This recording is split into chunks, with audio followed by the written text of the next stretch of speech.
Hello, ladies and gentlemen. Welcome to episode 349 of the Drunk Dashers podcast. I'm your host, as always. I'm Tyler, and joining me with the man, the myth, the legend himself, Sir Colonel Gables. What's up, buddy?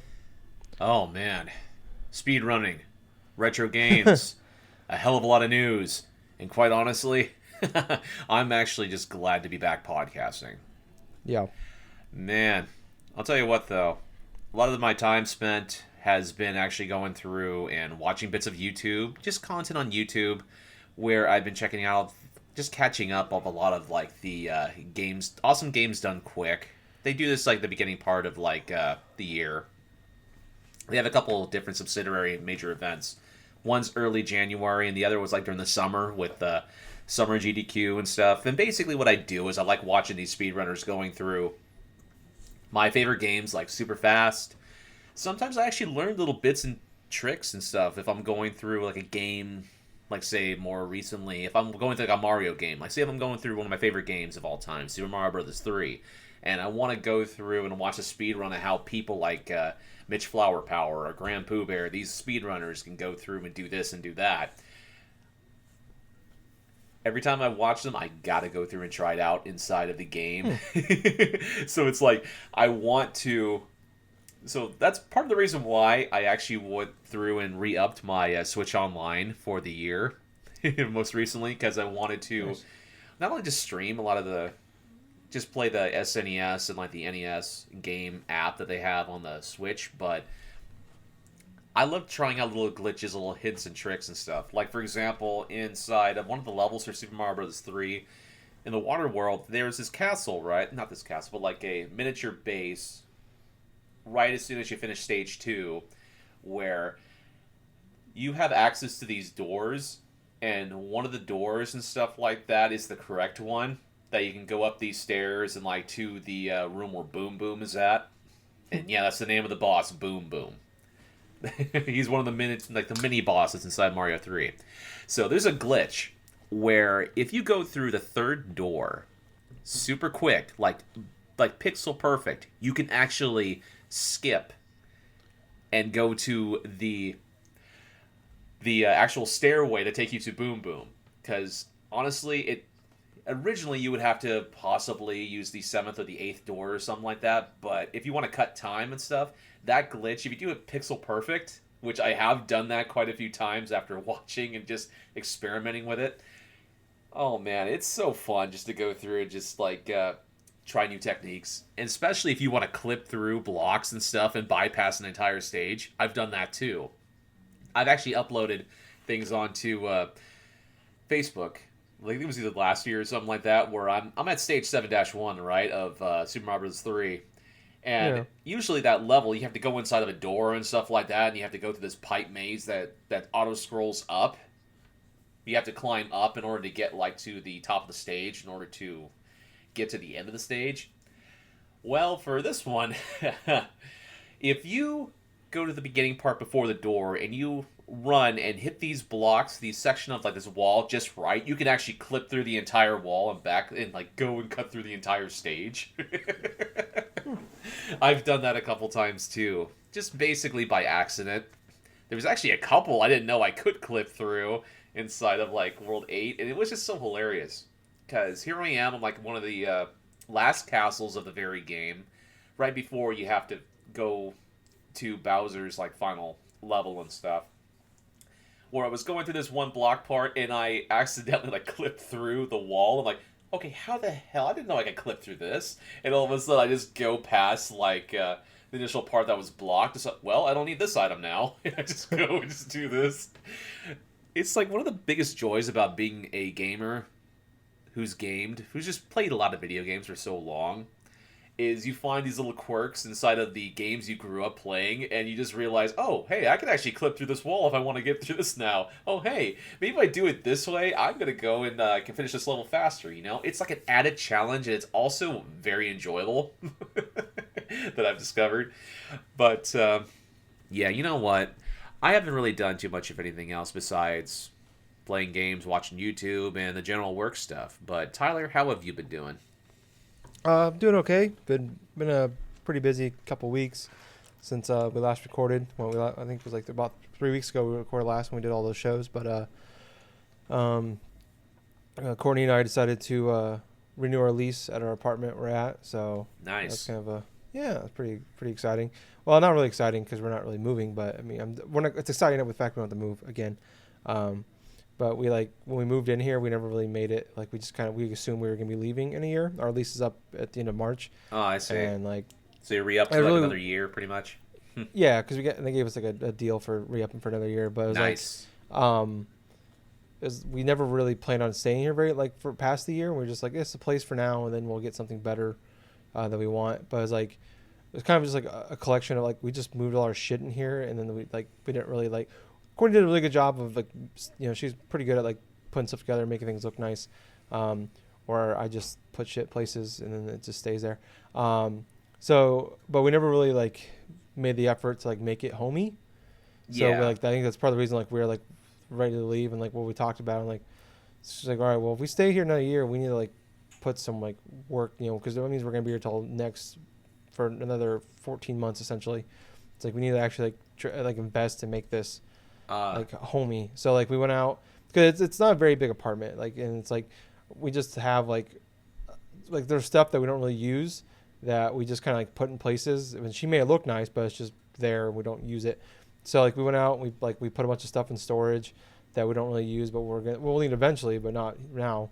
And we bought some shelves, put a bunch of stuff in storage. We went out and bought we had a queen size or a full size bed. We bought a king size bed. That's an improvement. Yeah, giant improvement because we got 3 dogs. One of which is hers is Nunu's her name. She's a bully mix and she's like 90 pounds and big, Oh but she God. thinks she's the size of like a Chihuahua. So so she takes up a good chunk. She probably gets more of the bed than I do. So it's been very like compacted on our bed forever now. So finally got a king size bed. We've got these shelves. We put like I got a nerd shelf now, where I got all my amiibo sitting out, and it's not just scattered all over the TV stand. I got like a little Last Guardian thing. It's like, and we got a shelf in the kitchen, and it's not just stuff stacked on the top of other stuff. So it's nice. We actually put like the last like 4 or 5 days we've done nothing but like shop. Like we actually got a kitchen table. Like we got a table now we can sit at. For the first time today, we had dinner at an actual table that wasn't just our little table in front of our couch. Hey. Yeah. So for the first time ever today, we had dinner at the table.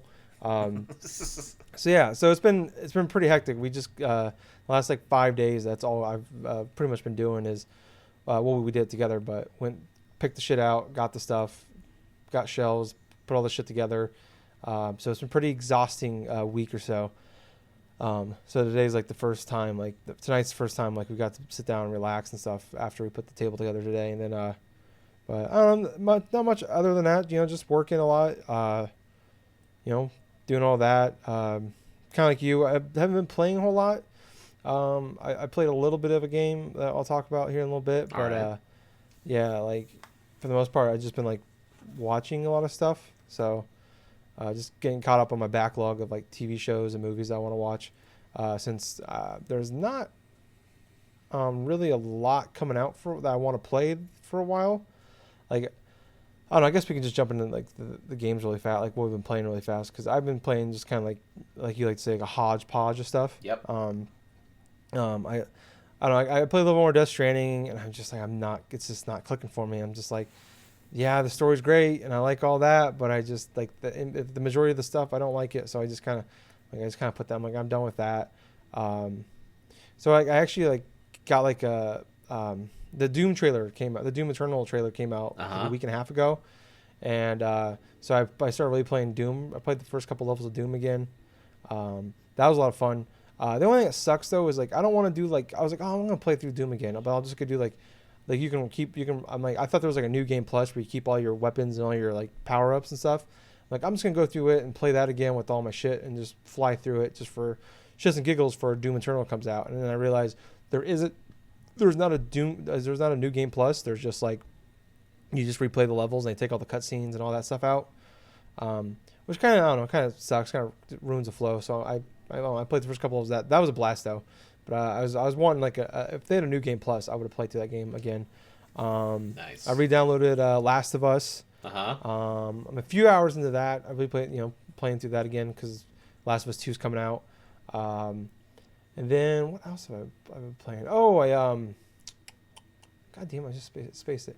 I don't know. I went through the Xbox. I got that one Xbox One X. I went through Game Pass. I downloaded a few games I want to check out. But I want to play through Hellblade again. I'm kind of in that phase where it's like I want to like replay something, and I'm not like I don't really want to jump anything new. Too much, like at least something that's not big. Right. Like, there's one new game I've jumped into a little bit, but but it's not a very big game. For the most part, actually, the funny thing is I had had a little bit of money come in lately, so I pre-ordered a bunch of games. Oh, you actually pre-ordered some stuff. Interesting. Yeah. I pre-ordered Cyberpunk, literally 12 hours before, not even 12 hours before they delayed it till September. Oh, man, that must have pissed you off right there. Yeah, well, I'm not really, it's one of those things. We'll get into that later. But then I pre-ordered like Doom Eternal. They have like a deluxe edition you can get. It's like I think it's like $80 or $90. I guess there's gonna be a DLC coming out for it.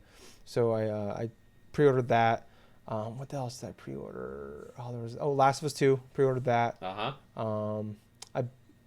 Of course, how could I forget? Probably the most important thing, the Fast and Furious Crossroads video game. I pre-ordered that as well. So that's coming out in May because the Fast 9 trailer just came out on Saturday, I think. So this as of it's Monday night that we're recording this, so pre-order that. But the one game I have been playing that's new is a game called After Party. I can't. It's on Xbox Game Pass, but I can't remember who made it. But they made Oxenfree before.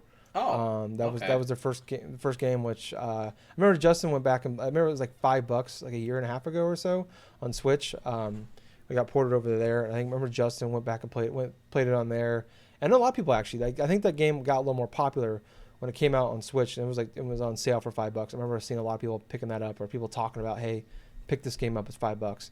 But I love the game. It's like a side-scrolling game, but it's like just a bunch of like teenagers and like characters on an island. A bunch of weird shit's going on, but it's just like some of it's really what makes that game I think great is just like the dialogue between the characters, like not even the main story dialogue, but just like the back and forth between all the characters in that game, which was great. I love that game quite a bit. So this game, it came out I think at the end of October or the first week of November, one of the two. And I wanted to play it, but I was just like, I just played Walking Dead, The Telltale, and then Life is Strange 2.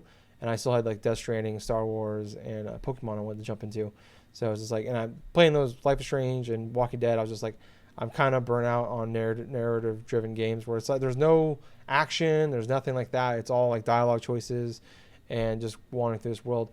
So I was like, I want to play something different for a while. And then I jumped to Death Stranding that's got hour-long cutscenes and you're walking around delivering mail.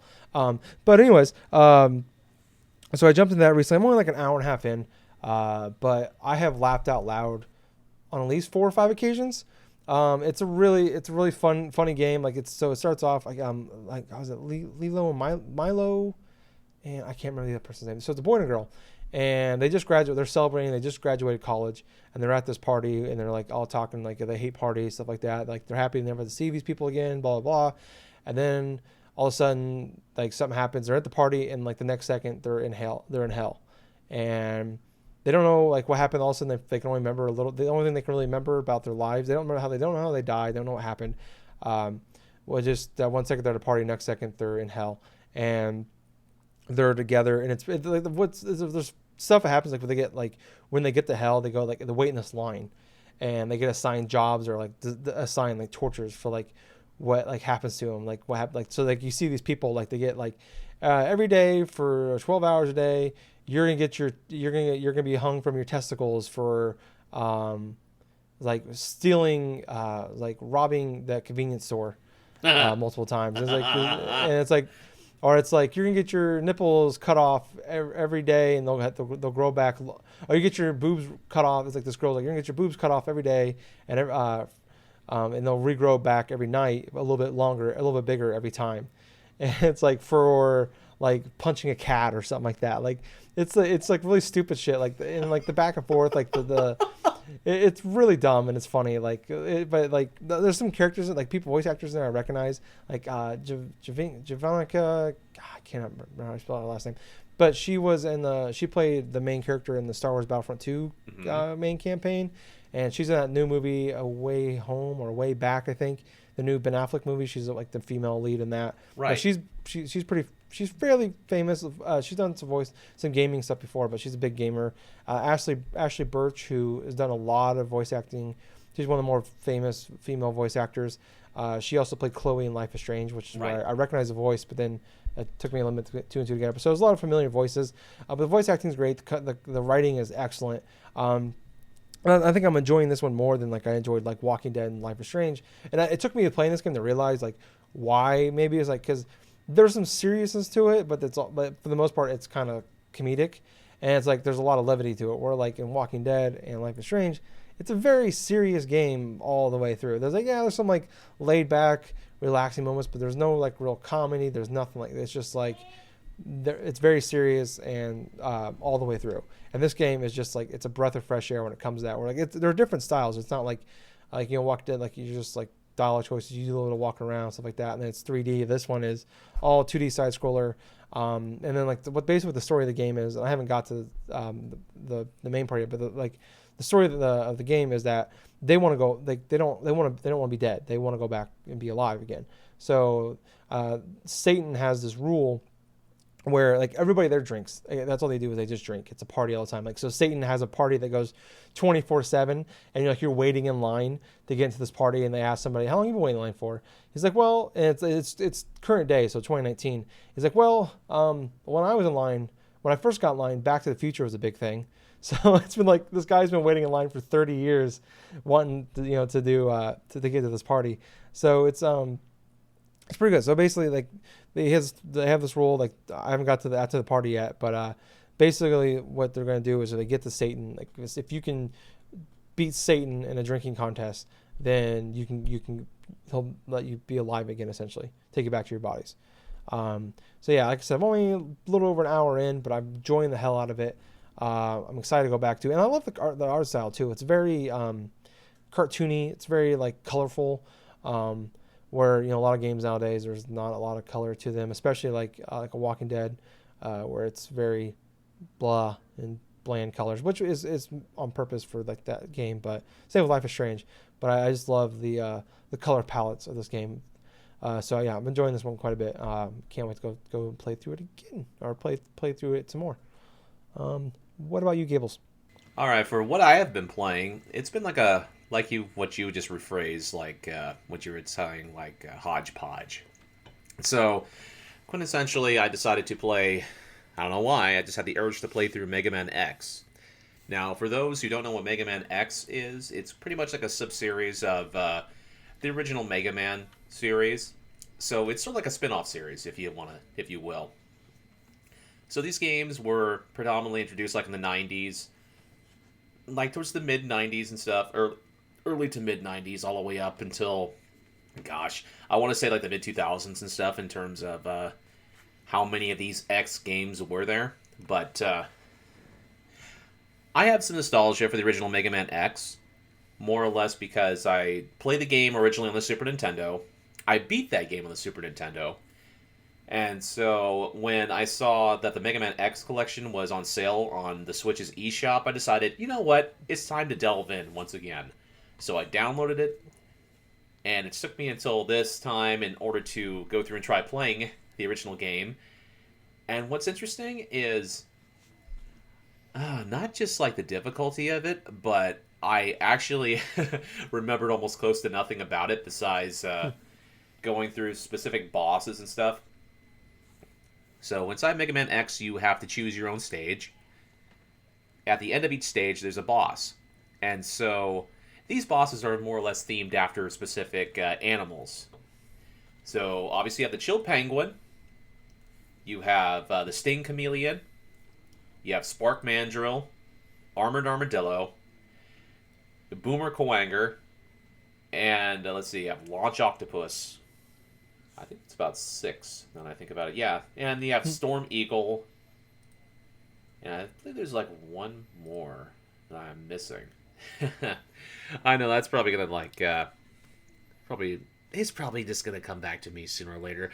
But quintessentially, you have, I think, like 7 or 8 like bosses that you can go through. So quintessentially, these are the type of stages and stuff where you can actually repeat over and over again to try to get all the various secrets and everything else that's hidden throughout this game. So I decided to go through like the usual, like the normal path in terms of a normal playthrough. Because since I haven't played it in a while, I figured, okay, let's go through like roughly around the same path that I was doing. So I start off on Chill Penguin stage, and so you have this like lush sort of like icy like landscape of a level where you're basically going through, just avoiding a bunch of these little enemy robots that are like just sporadically spread out and stuff. You have access to like say these miniature, these kind of like these like mech vehicles and stuff, to where you're walking around just controlling these sort of like mech suits and stuff like that, just zooming across the stage. There's one part of the stage where you can actually zoom when you do a jump and stuff, and you notice there's like a little like ledge or something above, so you can actually ditch the robot suit, not the little the robot armor and stuff to jump higher, and then that will gain you access to like an alternative path and stuff for you to finish off the rest of the level. Yeah. But I will say, Chill Penguin's supposed to be like one of the first bosses that you go through and face through the game. You can play the game however you want, play against any boss you want, but normally players start off with Chill Penguin because he doesn't really have too bad of a boss pattern. Quintessentially, he'll either slide around the room, he'll use his freeze breath to create like 2 miniature like penguins, and then just like go through and just like send them at you. He'll jump up on the ceiling and stuff and create this sort of like a wind that like this blizzard that blows you to the either side of the stage and stuff. And what you gotta do is you gotta somehow avoid all that and like use charge shots or whatever to do little chips of damage to him before, you know, your health runs out or anything else like that. And put in retrospect, it took me about a couple tries, but I managed to beat Chill Penguin, and that's where I decided, you know, let's see if I can go off the venture path. Let's see if I try on Boomer Kuwanger stage. Yeah, that was a bad mistake by me. Mm-hmm. It wasn't necessarily a stage that was difficult. It was more or less Boomer Kuwanger, the boss himself. So, for those that are asking, what is a Kuwanger? Quintessentially, it's a particular type of beetle, or a particular type of like, almost like a Hercules beetle, I want to say. I'm not 100% sure, but the robot in general has like the horns of like a beetle, quintessentially. And so, basically what this boss does, he teleports throughout the entire room. So he can teleport, right? And also he can rush, and he can actually grab you and toss you up onto the ceiling. So here he is, like he comes at me, right? And I'm not even paying attention. He grabs me with his freaking horns, tosses me up, and then all of a sudden I'm losing like about good solid like 4 or 5 like bars of damage and stuff from this, and I'm like, okay, I'm trying to get a good feel. I'm trying to go through and maybe get him inside of a lock where he goes in the same motion of in this sort of animation and stuff where he repeatedly tries to grab you and stuff. You can jump out of the way and hit him and do this and do that. Yeah, this guy was having none of that in terms of the RNG. Because what basically I ended up doing is I ended up dying multiple times just this one boss, because not only was his pattern kind of hard to predict because of how often he would teleport, but sometimes he'll teleport right behind you without you even knowing it, and all of a sudden it's like a split second to react from him grabbing you and doing this and that. So after about the 5th or 6th try, I kid you not, I ended up mastering the freaking going through that whole entire level without a lot of damage or anything of the sort. I decided to try something different. And instead of going with a Kuwanger, I ended up going the route of, God, I want to say Spark Mandrill. Yeah, Spark Mandrill. So basically this is a gigantic monkey or something like that that has like, who eats like a lot of electricity and stuff like that. So here's the rule of thumb. In terms of weapon weakness, you use the weapon dropped by Ice Penguin when you defeat him to beat Spark Mandrill.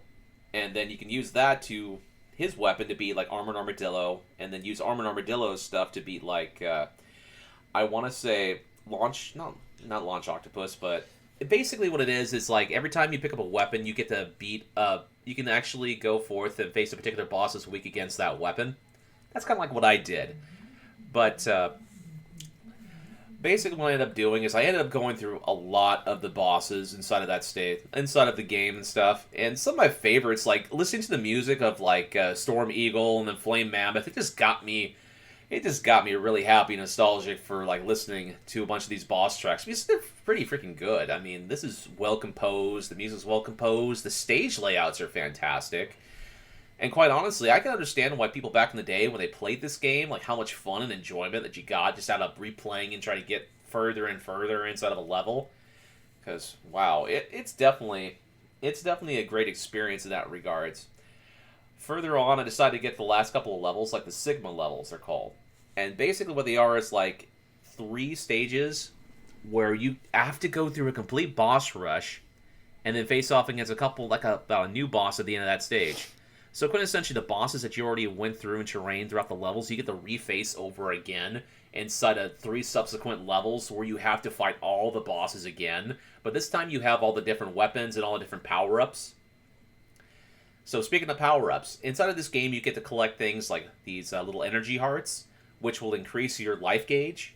You can actually collect like power suit power-ups, which will help reduce your damage by 50%, or in the case of like getting the helmet power up, it'll allow you to break certain blocks or like certain rocks and stuff like that. And those are necessary because you want to go ahead and collect these like E-tanks, these energy tanks. There are 4 of them, but they're well hidden throughout specific areas. And so I had to go through a couple times through Flame Mammoth stage because I was trying to get to the secret compartment, but the only way I could do it is if I like dash jumped just right so that I could get to the block like somewhat like almost like a pixel perfect block in order to jump up and just try to get up like just get up that trail and stuff so I can get to that freaking energy tank. And man, it took me about a good solid 3 or 4 tries just to do that. But anyway, these Sigma stages, they have bosses at the end of each of them. Like, one of them's like a gigantic robotic spider that actually goes through and changes the path of its web just to go, like, down and try to hit you with stuff. It'll actually fling, like, little mechanical baby spiders at you, too, that you have to beat and do this. Then there was, like, a boss that quintessentially is sort of like a big, gigantic, like a... It's some sort of crazy-looking, like, dragon tank where it's, like, it's huge, it just lifts up its head and everything else, like, it's just floating, levitating, and it just shoots, like, beams and all this other stuff. But you get to face off against, like, other bosses, like Mr. Vile, and then you come to the final stage, which I had to repeat, I kid you not, maybe a good solid 8 to 10 times, because it's basically the final level of the game, right? And you have to face off against Sigma. But in order to do that, you have to first beat his mechanical dog one-on-one, which, no, it's not that difficult to do that as long as you just use the ice shot dropped by Chill Penguin. And then you face off against Sigma personally, who, he has his beam sword, right? And his main issue of attack is he bounces off the walls and stuff in like almost a zigzag pattern. I ended up going through and finding out that if I go through and jump in the upper left-hand corner and just let him jump on, like, the 5th pass around and stuff, I could drop down, jump up, and, like, say, shoot him with, like, Spark Mandrill's electric attack, which basically is his weakness, and then whittle him down. I got it down to a science, and then I wasn't taking any damage from him whatsoever. And then the final stage, the final boss of this entire game for Mega Man X, that was the one that I had to retry over again because basically what it is you have Sigma. His head is like fused inside of this like gigantic kind of like mechanical wolf's body. So the name of the boss is called Wolf Sigma, right? And basically you have his head and then you just have these 2 hands that are like floating, right? And you have to get up on these hands in order to do damage to Sigma's head. And so while doing that, he's shooting like fireballs. He's like shooting like flames and stuff. And all of a sudden, the hands they like shoot electricity like from either side, and so you have to try to dodge those. And so what I ended up doing is like using a lot of my energy tanks that I collected, and I basically went through and tried to wait until these platforms started opening up. You know, because they would move around in circles, right? And I timed the pattern just right so I could jump onto like the right hand. Like, the right hand a bunch of times and just do a whole bunch of shots with Armored Armadillo's weapon, the Rolling Shield. That's one of the few weapons that'll actually hurt him besides a fully charged X-Blaster. Hmm.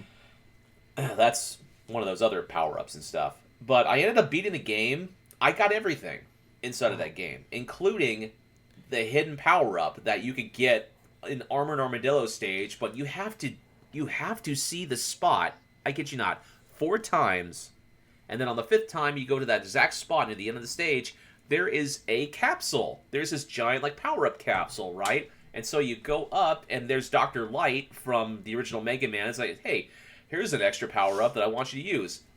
And it's Ryu's Hadouken from Street Fighter 2.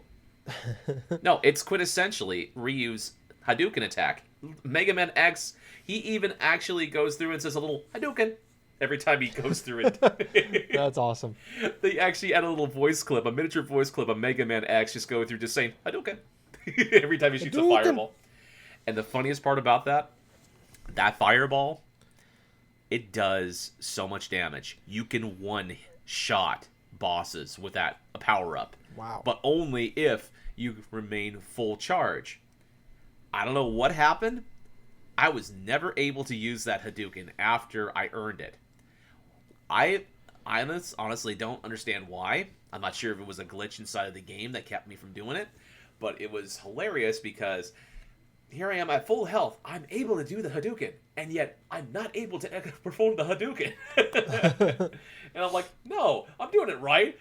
Do I have to power it up? Do I have to do this? It's like, I was able to do it flawlessly. And all of a sudden, it's like, oh, maybe I died and I lost the access to the weapon. It's like, oh, I hope not. But, yeah, that was me playing through Mega Man X. And subsequently, that's what ended up being the main catalyst of the reasoning why I have been trying and I'm experimenting with potentially having the Nintendo Switch as sort of a retro games console for me, because my overall goal is to have on one device all the games that I would have played growing up, on top of having new and like current games that I want to play on it.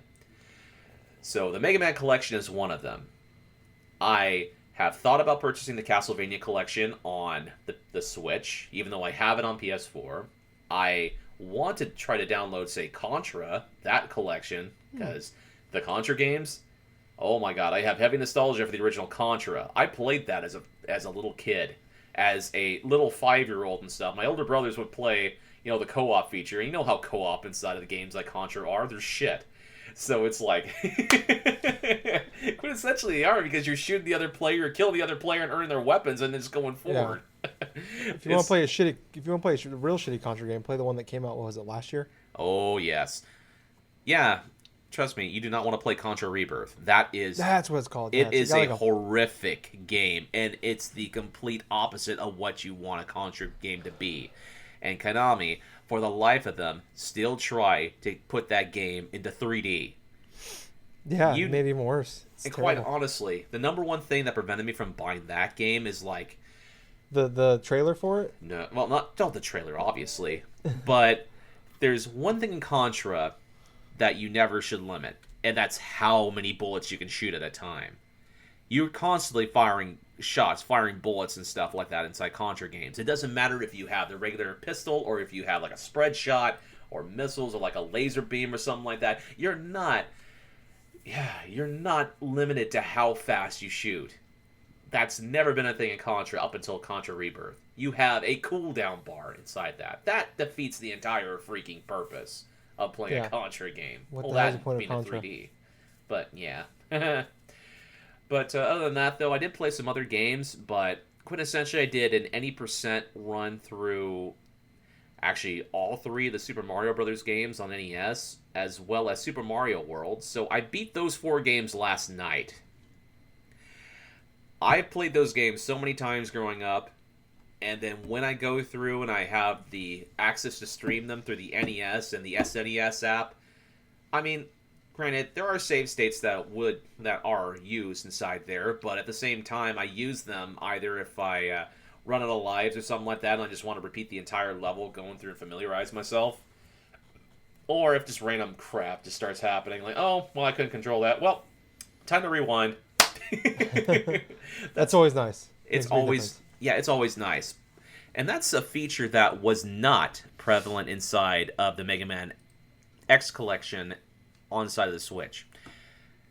Every time you'd save the game, it would be right after you beat the stage. There's no save states. You basically have to go through that entire stage like you would if you were playing it back in the 90s. You have to go from the beginning to the end. There's no rewinds. There's no save states and stuff. It was actually really refreshing to go back to that sort of way. Because the only time you would save the game is at the password screen after you beat it or after you finish the level. I love that.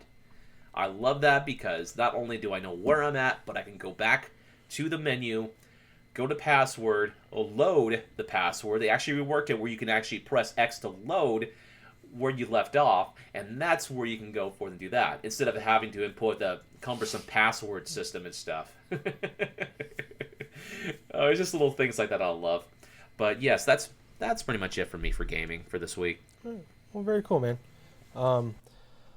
So we have a like I said, it's been a while since we've done like a regular show. Probably like, I don't know, 4 or 5 weeks. Well, no, I guess we did one a few weeks ago, like a month ago. But a lot of shit happened in January. A lot of stuff happened in January.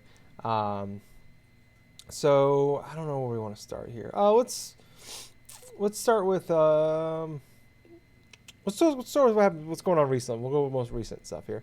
So Platinum Games. As of right now, today on Monday, a lot of shit has happened.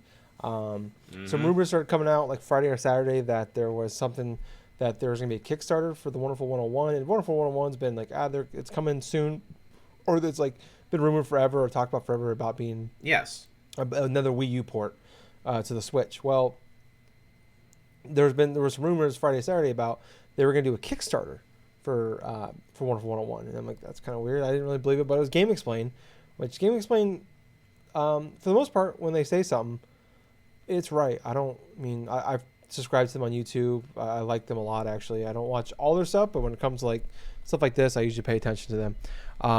So that was kind of a rumor coming out, and it seemed like it was real, and it was supposed to come out sometime this week. Well, it happened today. I'm pulling up the Kickstarter now for Wonderful 101 Remastered. So they put a pledge out for Wonderful 101 on Kickstarter, and it's hard to say the number right now because every 2 seconds the number goes up. But as of right now, so the pledge they were wanting was $50,000. That was what they wanted. Yeah. As of right now, and this literally came out around noon or so today, Central Time, give or take a few hours. It literally, as of speaking, just went over $815,000. That's more than the entirety of what it sold on the Wii U. Probably. It is, dude. It's got there wasn't funny jokes. I mean, it was easy jokes, but it was pretty fun. I got a good chuckle the first one I saw. Then I seen there's 20 of them, where someone's like, at one point they had like, it was like when it first came out, it was like there was like 1,300 backers, and it's like, wow, that's more people that bought the game than on the Wii U. But now it's at over 12,000 backers. So so are there any incentives of actually doing pledges to this game? Or? Yeah, so that's there are incentives if it's kind of hard because it's in yen. So it gives you a roundabout like what am I using here? Google Chrome kind of gives you a sum. So it's like about $36 if you pledge that much. You get a digital release of Wonderful 101 Remastered, and the estimated delivery for this is April 2020. So that means wow, that's so soon. that tells me this game is coming out soon. If you do about $41, you get a physical release of Wonderful 101. If you back about $51, you get a digital release of the game. You get a soundtrack and a comic. 56, you get a physical copy of the game with a keychain. 76, you get a physical copy of the game with the CD, the keychain, the soundtrack, comic. There's two. Apparently, you get the digital soundtrack and a physical soundtrack for that one. And then if there's a bunch here. I want to see what the top one is. I'm gonna scroll all the way to the end. I'm gonna scroll to oh my god, there are so many options. Okay, so this one right here. If you back now about $1,800, you get it's called the Wonder Red Remix. That is what it's called. If you pledge over $1,800. You get the digital soundtrack. You get a digital comic. You get a physical release of Wonderful 101. You get a keychain. You get a physical CD. You get a T-shirt. Get blocked on Twitter by Kamiya. Oh, that's one of the things I saw, that the director of the game will block you on Twitter. That was one of the things. I forgot. That was awesome. Okay, I love that pledge goal right there. It's like, you'll get blocked by Hideki Kamiya. You know what? I kind of want to back him now, but I'm not going to back him at 1800, but I'm going to find the one where I can. Oh, there's only only 7 people were allowed to do this, and it's already locked. Only 7 people can do this pledge, and it's already full. But you get blocked by Kamiya, that's the punchline right there. You get the physical comic book, you get a sticker set, you get ID cards, you get a soft cover art book, you get some a standee, like a poster, like a giant actual cardboard cutout thing, a wonderful pendant, you get a vinyl soundtrack, you get the full CD soundtrack, and you get a whole in a jacket. All right, so where can I get blocked by Kamiya? All right, so 756 you get blocked by $500, he'll block you. $300, he'll block you. Oh my God, no, it's not in any order. It's not in order. Oh, this is annoying. There is one. Oh, fucking balls. There's one that if you, oh my God, for $5,000, you get all the other stuff I just mentioned, plus you get a custom controller. That's awesome. A thank you mention in the art book. You get a button display case, I guess. You get a 12-inch figure, and also you get blocked by Kamiya. So that's important. Where can I? What's the cheapest way I can get blocked by Kamiya? Oh my God! Well, the cheapest way you can get blocked by Kamiya is actually communicating with him over Twitter. Probably if I just say something like, maybe if I just say something racist to him, he'll block me. Oh my God! Now people are just for Troy just getting blocked by Hideki Kamiya. So it looks like for $100 you can get blocked by Kamiya on Twitter, but you also get the physical game, the keychain, a CD, a physical CD, a T-shirt, a comic, and another CD, a digital CD. So for $100, if you want to get blocked by Kamiya, that's fucking awesome.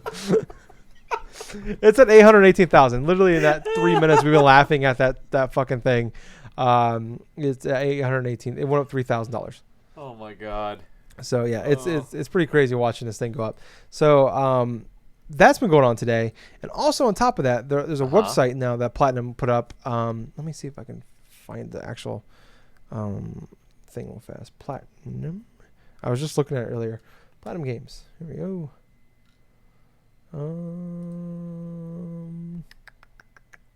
So they got a hashtag Platinum4 is what's going on. That's their thing on Twitter. But there's this website they put up today that if you go on, it's 4.platinumgames.com. If you go there, like I pulled up just now, it has this like you're shooting through space thing with a bunch of stars, which is just really the Platinum logo with the star, and then it says the big numbers 4, and then there's at the top right there's a star, and it glitches every like 20 30 seconds. Top right, one of the stars is actually lit now. The other 3 are grayed out, which is been revealed. It's been kind of going on throughout the day, and people were like, is this Nier Automata 4? Because technically I didn't realize this till today. I knew there was 2 Nier games. There's Nier and Nier Automata. Yep. But the first actual in the universe of Nier was a game called Dragon Guard. Yep. So people are freaking out, oh, this is Dragon Guard 4, because there's been talks that I can't remember his name, but the director of the Nier games said this year is like, I can't remember what anniversary it is, but it's like the 10th anniversary or something of Nier. Which, Nier. Yeah, I don't know of Nier, but there's an anniversary of like a 10 or 20 year anniversary or something like that. Makes sense if it's like a 10-year anniversary. Yeah, so I guess he said in interviews prior that he wants it in the year, basically in the year 2020, because the anniversary is something. I remember, like I said, I don't remember what it was. He wanted to do something to celebrate it. There's a Nier concert going on right now too, where there's one just in Chicago, which I am extremely jealous of because I love Nier Automata. It's better than Breath of the Wild for the year 2017. Nier Automata, so you should know. Son of a bitch. It's a great game, but anyways, so he's been talking about he wants to do something to celebrate that and do something, and so there's been there's been a little bit of talk out there. I know this because I'm just a Nier Automata fan. That he wanted to do something to celebrate, so that was kind of like, oh, maybe with Platinum 4, like that means it's the 4th game in that series. But kind of find out actually there are 4 announcements coming from Platinum. We don't know when they're happening. We don't know. It just says coming soon. on the website. If you look on all of them, it just says coming soon on the other three. So Wonderful 101 was number 1. We already know they just re-released Vanquish and Bayonetta. Bayonetta 1 just got re-released on everything last month, I believe. Or it's either coming soon or just got released. I think it's coming soon. Yeah, so that happened. So there's been a lot of talk, like, are we can get a Bayonetta 3 announcement, which feels like it's got to be coming, man. It's got to be coming, man. That was announced at the Video Game Awards in 2017. It's been almost 3 years. over 2 years, almost at the end of 2017. Years. So yeah, you're right, almost 3 years. So we haven't heard anything about that game. I mean, probably early in development. I'm not saying it's going to come out this year, but I feel like that's got to happen. Maybe some more remakes. We got like Metal Gear Rising: Revengeance could happen. True. Still, I'm crossing my fingers for like not Bayonetta, but Bayonetta 3 would be awesome. A Nier Automata something. And also there was that rumor last year that just kind of came and went about. Remember that Scalebound game? Yep. So that game got canceled by Xbox. That Nintendo picked up the license for it and that's very true too. That was something that I learned about a while back, but I think it's like Spawn Wave or something. The YouTuber Spawn Wave was talking a bit about the licensing picked up by Nintendo. Then that's the rumor, but nothing ever came of that. I think it was around E3 time, so a lot of people thought at E3 maybe Skillbound would be re-revealed for Switch. So there's that going on. And also, I forgot to mention, I want to go back to the Kickstarter. There were some stretch goals they had. So 50,000 was the initial goal to just re-release it. But I guarantee that game was already, like, if it's coming out, so the estimated delivery date for those games is April. So that tells me that game is pretty much done at this point. Probably. It's just like, hey, it's a campaign thing.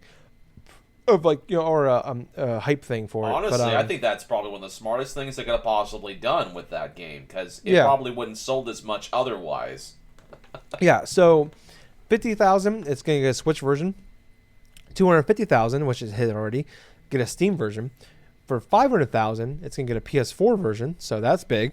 Yep. That's going to come out to everything. So also with this, it's coming out that Nintendo gave them permission to do this because they own the rights to the Wonderful 101. That's name. Right. Nintendo does own the name to the Wonderful 101, and they're letting. Yeah. Oh, well, that's interesting. So they would earn little bits of profit for like the name in terms of like doing that too. Yep. And then if it gets to 1 million, they're going to add like a time attack mode, and if it gets to 1.5 million, it's going to add Luca's First Mission. It's a brand new 2D side-scrolling adventure starring a young hero.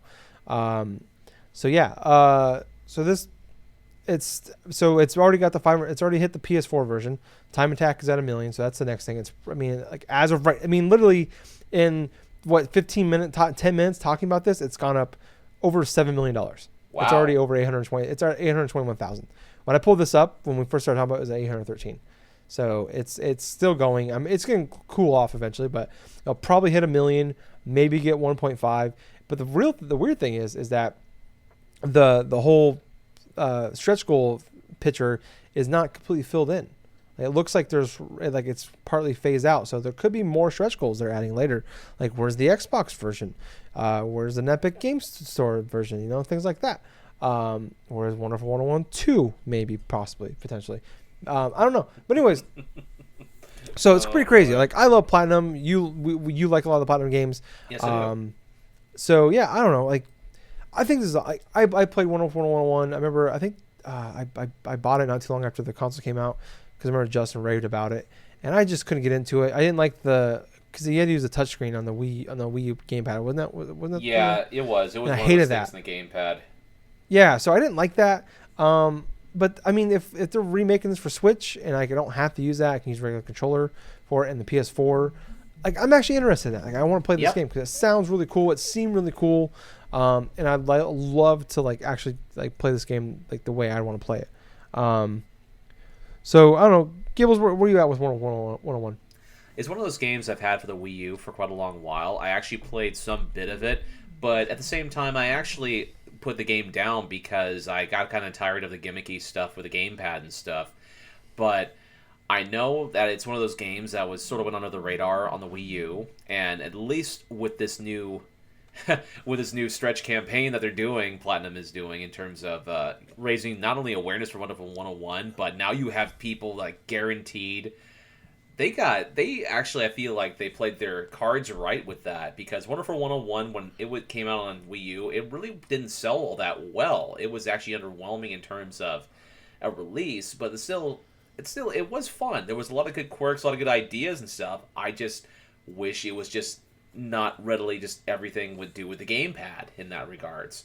But in return, honestly, inside what we're seeing currently and stuff, this was definitely a smart campaign idea by Platinum Games, because without this type of like advertising or something like that for their Kickstarter and this and that, which by the way, it's kind of ridiculous to think that a company like Platinum needs a Kickstarter in order to try to get funds and stuff like that for one of their game properties, even though like Nintendo has helped them produce things like Bayonetta 2 and like even Bayonetta 3 for some extent. But but it's interesting. So like I think it's kind of interesting. I think it's one of those things where like you kind of like remember, was it Iga or the guy, the Bloodstain guy? Oh, Igarashi, yeah. Igarashi, yeah. So that was a big thing. Like, remember, like he did this big Kickstarter for Bloodstain, like what 3-4 years ago, right? And the big thing with him was like, he did a Kickstarter and like it broke a lot of records for Kickstarter for them. Yep. And there was the Mega Man game that they brought out that was a fucking failure. Yeah, Mighty Number 9. Yeah, that game was a disaster. But like, I'm wondering if it's one of those cases where like,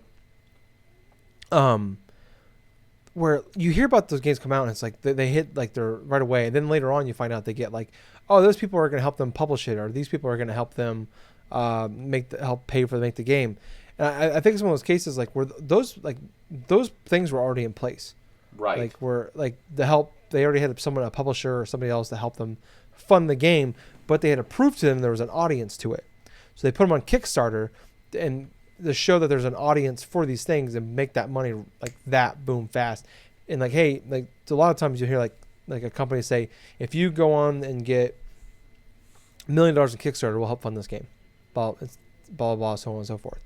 And I guarantee you it's one of those cases where somebody's probably already helping them fund this game, or maybe and this is, and it's like, but we need you to, like, we don't fully believe there's an audience for Wonderful 101. Didn't sell super well on the Wii U, but to be fair, not a lot of games did sell very well on the Wii U. Yes. Other than like big Nintendo titles like and Mario even 3D the big World, Nintendo titles like say Mario Kart 8, Super Smash Brothers, those were big sellers on the Wii U, but they actually made a hell of a lot more on the Switch. Yeah, they've already outsold what they did, what they could have done, what they did on the Switch, or what they did on Wii U. But I think that's the case where like, I wouldn't be surprised if someone's already funded this game, or maybe they're doing it on their own as a passion project, but they need to make their money back on funding this game, and this is what it is. Because I mean, they're an independent developer, but everything they do is someone publishes their games. Like Nier Automata was a Square Enix game. God damn it, what's their next game they have coming out? Or like Astral Chain was a Nintendo game. Bayonetta's in Nintendo games. Bayonetta 2, 3, and 3 were. Bayonetta 1 was a Sega game. Bayonetta 2 and 3 are still technically Sega games. So Scalebound was an Xbox game.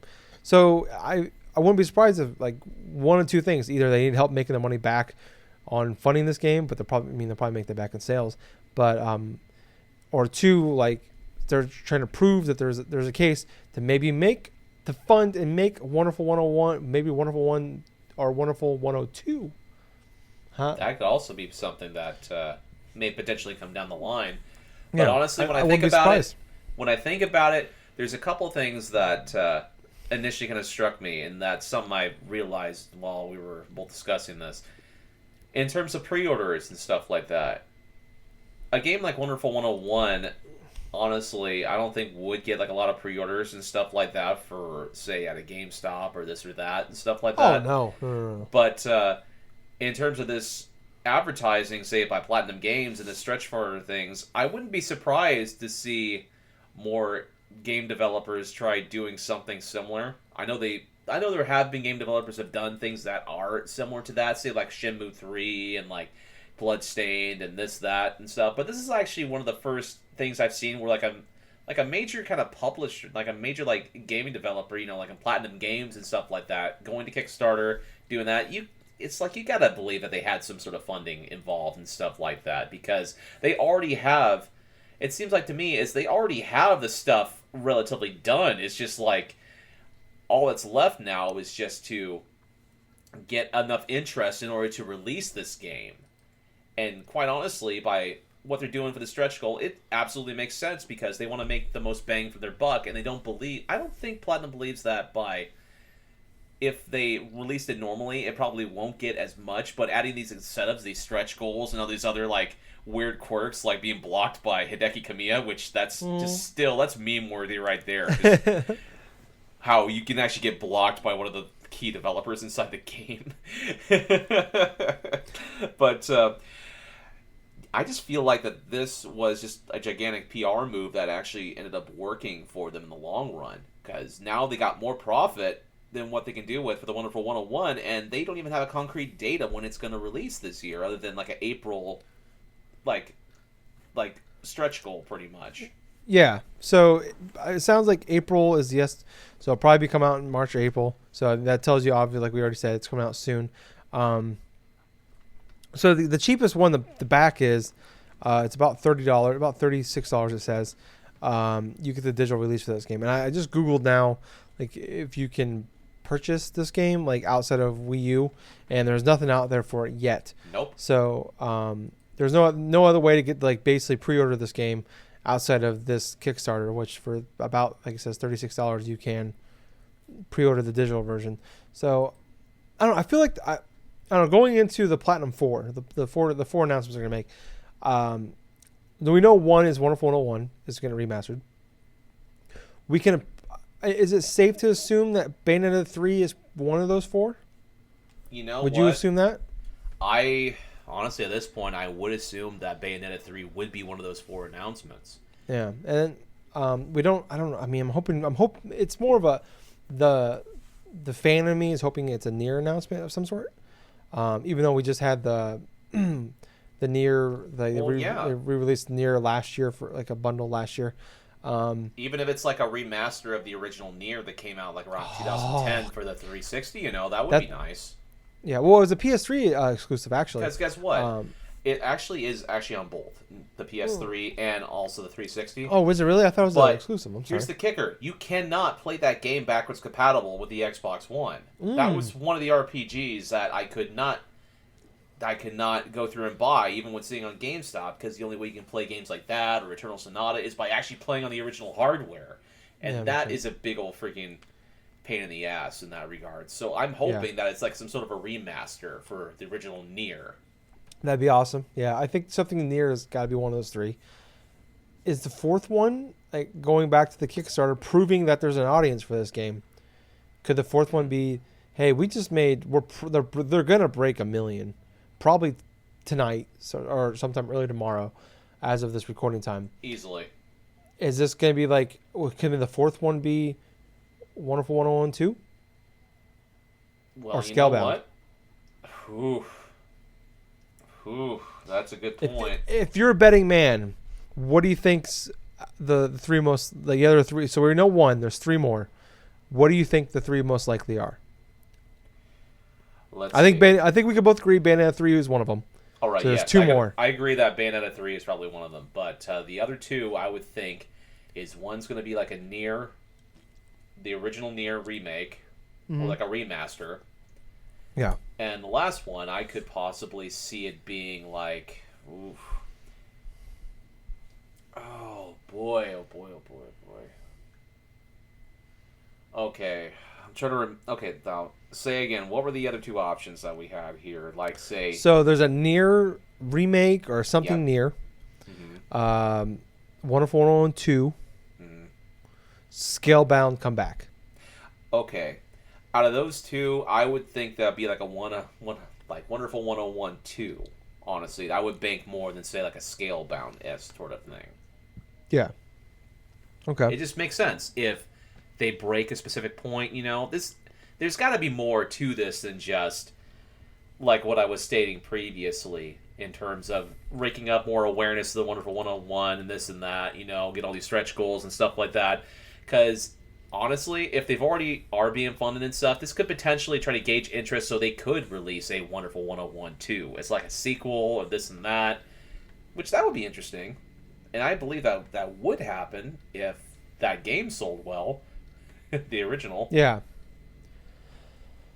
I'm wondering though too, maybe it's just 3 new projects. Possibly. Maybe Bayonetta 3 is not one of them. I don't know. There's a lot of ways to go with this.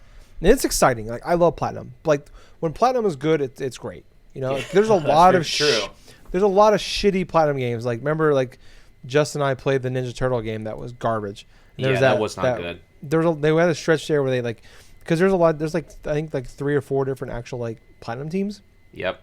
And like you can like we found that out the hard way that like we didn't know that until the Ninja Turtle game came out. Oh, there's like an A, B, C, and D team. And the D team got put on Ninja Turtles. So, I don't know. It's just exciting. Like, what can it be? Because I adore Platinum games. Like Metal Gear Revengeance is fucking fantastic. Ooh, what if it's a fucking remaster of Metal Gear Revengeance? Oh God, I didn't even think about that. Why is it just not popping my head? Like, it'd be tough because Konami doesn't like video games anymore. Somewhat, whatever. Ooh, Gables. What's hilarious? I actually picked up that game for the 360 for like my Xbox One not too long ago, and that's one of the backwards compatible games. Oh, okay. Nice. Just give you a little FYI in case you get a craving to try to find that game. Okay, I'm gonna check that. Yeah, ooh, yeah, that'd be nice. I love that. Ooh, Gables. Ooh, that game is fucking good. Oh, that could be it. That could be one of them. Give me some credit. I've been doing some research in the backwards compatibility for Xbox One, and that's why I have a good collection of Xbox 360 games again. Nice. Ooh, goddamn, it could be a lot of different things. But we gotta move on. Yep. We can think about this forever, but we gotta move on eventually because we have a plethora. That was the topic number 1. We got a lot to go to.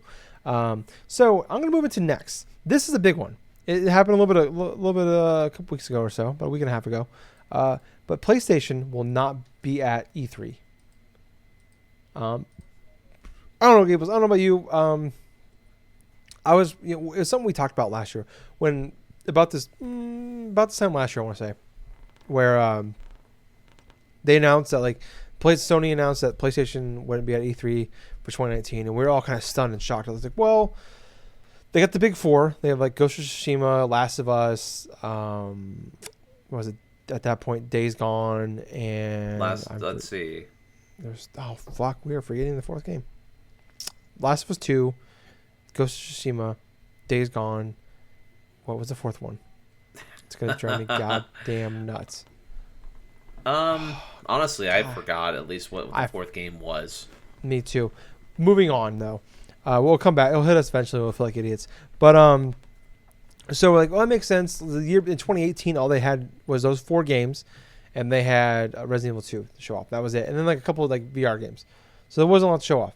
And then, we all kept saying, okay, well, 2020, the new consoles come out. They'll come back. No big deal. Whatever. Well, now they announced they're not going to be E3 this year. So there's a lot of layers to this.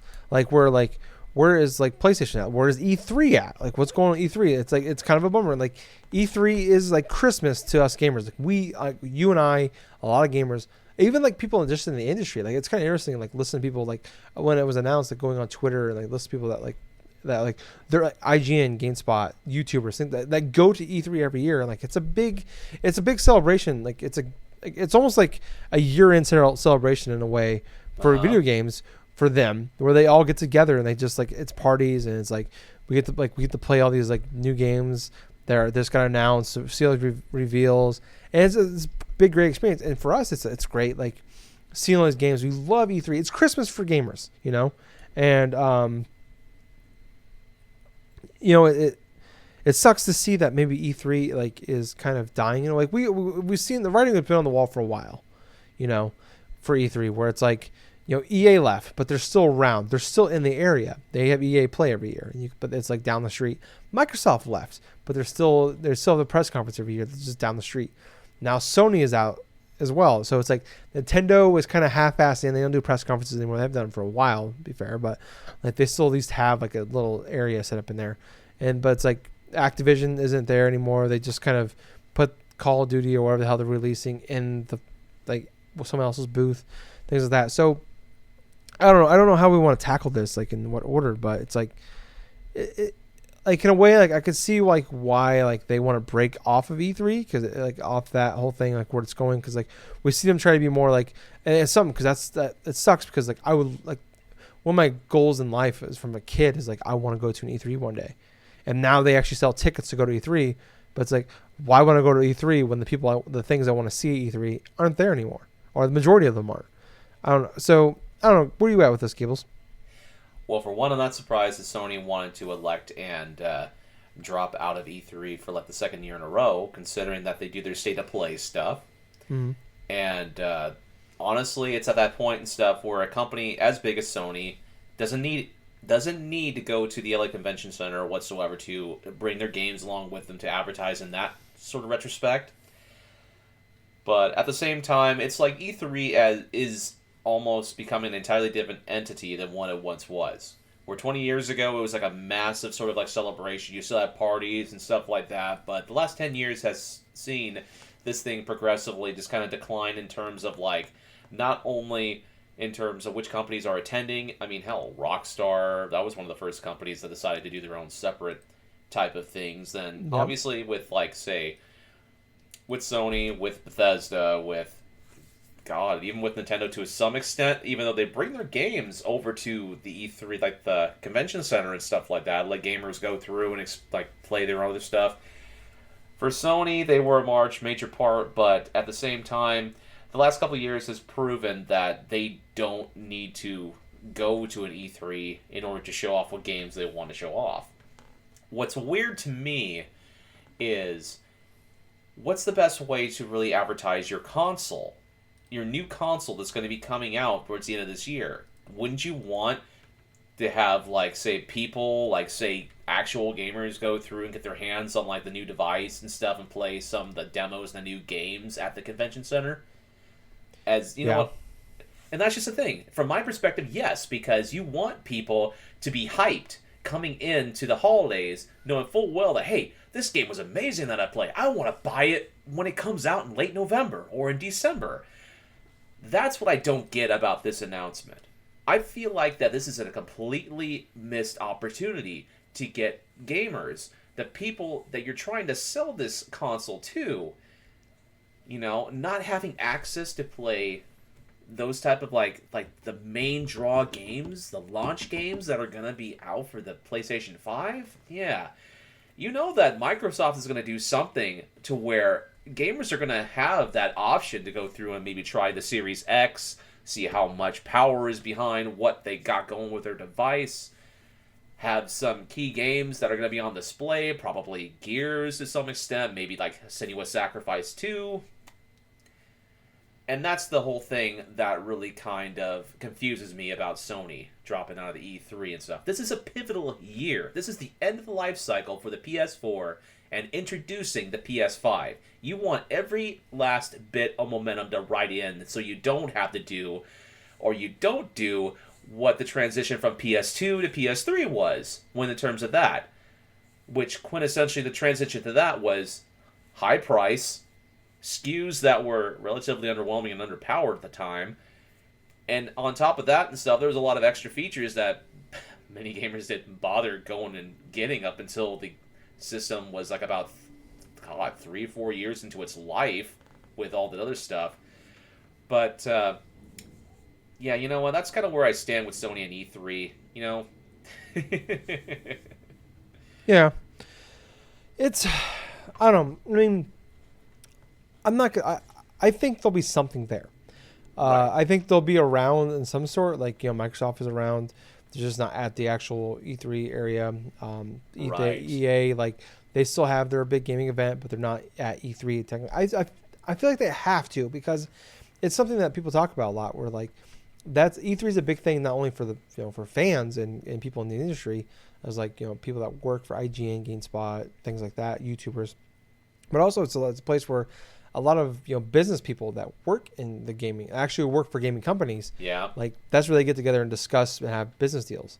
So I think that'd be important for them to be there in some sort of way, and also for like people of like YouTubers, IGN, GameSpot of the ilk, video game was it game industry biz, things like that, to actually play the game that they're going to talk about, to be there. So I think they'll be there in some capacity. And I wouldn't be surprised. But what do you think? There's been that rumor going on that they're going to have a big event in February to announce the new PS5. Do you think that's going to happen? I think that's more than likely that they'll have some sort of event, but I'm not sure if it's going to be this month. Rumors are suggesting that there is like inklings that Sony may have a big event. Honestly, was it something that Sony initially went through and kind of... No, actually, no, that was a fake that was going around the internet, honestly. I think it was. That got people convinced that there was something going, but that's what I was thinking of, because I was seeing little bits of images and stuff around on Twitter, like around a couple days ago in response to that. But honestly, what does make sense for Sony is if they're going to go through and unveil the PlayStation 5, they have every like bit of room and every bit of space and stuff to unveil it, big blowout and stuff. They don't have to wait for anything, but Yeah. doing it like say in February would make the most sense, because you have almost the entire year to stew on it and like theoretically like plan on it and stuff like that if you want to buy it. Yeah. I think they're going to do something, because like you look at last generation, I mean, things are different, way different now than what they were in 2013. Yep. I mean, gaming wise, but you look at in February 2013, PS4 was revealed. In May of 2013, the Xbox One was revealed. So I think we'll hear something and we'll see some stuff before then, because I feel like we're gonna get a lot of shit out of the way, and then when we get to that E3 time, we're gonna start to see the big blowout. But with PlayStation not being there, maybe we'll have a big blow. I think it's smart. Maybe like we've already seen the Series X, what the new Xbox is gonna be, but I feel like it's smart to get that out there, and I can understand why, even though PlayStation 1, they destroyed Xbox at E3 in that year 2013. We talked about that, yeah. Yeah, like that was literally our first podcast was E3 2013 and how they destroyed them. And it's funny, like, but I can see why they don't want to be part of that, where they can have the day to themselves. Like, yeah, maybe it's great to destroy your competition. I feel like that's probably better. But also, like, it makes sense. Like, you can just have your own day, have your own time, reveal stuff when you want to, and not share. That's like, it's great for us because we love seeing all this like cool shit happen in like a 2-3 day experience. For them though, it's probably more important to like, we are going to own this time. So if they do something in February, March to reveal a bunch of shit, and then May, July, whatever, they start slowly dripping stuff out of like, this is what's going on. That can be important. Also the fact that like, they're not like, they can wait for Xbox to like reveal their hand. Like, we've seen what the Series X looks like, but we don't know what it's going to cost. We don't know what's coming at launch. We have There's rumors out there, but that can like reveal, like wait for them to like reveal their hand. I mean, like with the Wii, we didn't even see it or know what it was until September of 2006, 2007, 2006. That was like a few months until the thing released. The same thing almost with the 2 months, Switch. 2.5 months before it came out is when we finally saw it at Tokyo Game Show 2006. Yep. And that was in September of that month. And it came out the week before Thanksgiving in November. So, I mean, and with the way the internet works and time works now, that's not a big deal. Like they can wait till July, August to like let Xbox play their entire hand. Maybe it's not so smart because I'm sure pre-orders will come out around E3 time for Xbox. I don't know about that. Maybe they want to do it earlier because like, I don't know. It's a big risk. I think there's a lot of ways you can go about both ways, but I feel like they're going to have some sort of impact around E3 time. I still think we'll see something before E3 and like, that this late winter, early spring period, maybe from both companies, and then we'll see something in the summertime from both, the big blowout. I don't know, but it's exciting. It's a weird exciting. Where are you at with the next generation? Are you looking forward to it? Like, are you leaning a certain way? That's something I want to talk to you about. Oh, well, that's a good question. As far as next generation goes, I really am not ready for the next generation of games. I'm not ready for the next generation of systems. And quite honestly, I think it's going to take me a bit of time before I actually want to invest inside of a next generation console. Yeah. That's where I stand at right at this moment, not knowing anything in regards to the actual confirmed things for the Xbox Series X or the PlayStation 5. That may change come June or whenever we hear more announcements and stuff. But right now I'm perfectly content with what I have on my Switch, what I have the PS4. Hell, the Switch may be that system where I just play nothing but it for the rest of the year. It's got that potential and that many great games that I want to play on the system currently. So, Yeah. You know what? I'm just sort of like in a wait and see approach. That's why Okay. I'm doing it. How about you? All right. So, I've thought about it quite a bit, and I've gone in with a preference the last few generations. Uh-huh. I've talked about a lot. When you look at a few generations ago, at the end of it, I had a PS, I had all three. I had Xbox, PS2, GameCube, but I came out a huge game. I was a Nintendo fanboy for a majority of my life, but I love some of the exclusives for PlayStation. And then I was all Wii U or all Wii. I'm sorry, going into the next generation. I was a big Wii fan. Like, oh, it's way better. Fuck the 360. Fuck the PS3. Wii's the best console.